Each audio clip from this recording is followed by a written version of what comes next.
દહેરાદૂનમાં IMA passing out પરેડમાં 419 નવા અધિકારીઓ ભારતીય સેના માટે તૈયાર. દહેરાદૂનમાં આઈએમએ પાસિંગ આઉટ પરેડમાં 419 નવા અધિકારીઓ ભારતીય સેના માટે તૈયાર. ભારતના પ્રખ્યાત ઇન્ડિયન મિલિટરી એકેડેમી દહેરાદૂનમાં આજે ભવ્ય પાસિંગ આઉટ પરેડ યોજાઈ રહી છે. આ પરેડમાં કુલ 419 જવાનો ભારતીય સેના માટે અધિકારી તરીકે નિયુક્ત થવા જઈ રહ્યા છે.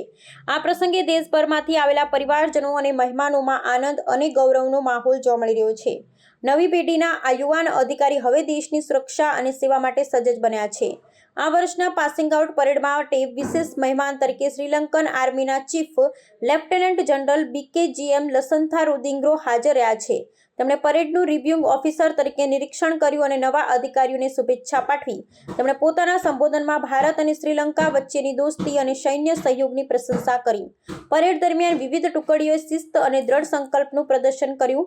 આ પ્રસંગે આઈએમએના અધિકારીઓએ જણાવ્યું કે નવા અધિકારીઓને દેશની સેવામાં ઉત્સાહ અને જવાબદારી સાથે આગળ વધવા માટે તૈયાર કરવામાં આવ્યા છે. પરિવારજનો માટે પણ આ ક્ષણ ખૂબ ગૌરવની રહી હતી.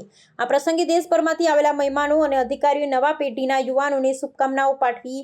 ભારતીય સેના માટે આ નવા અધિકારીઓ દેશની સુરક્ષા, એકતા અને અખંડિતતાની જાળવણી માટે મહત્વપૂર્ણ ભૂમિકા ભજવશે. આઈએમએના કમાન્ડન્ટે પણ તમામ અધિકારીઓને શુભકામનાઓ આપી અને દેશભક્તિનું મહત્વ સમજાવ્યું.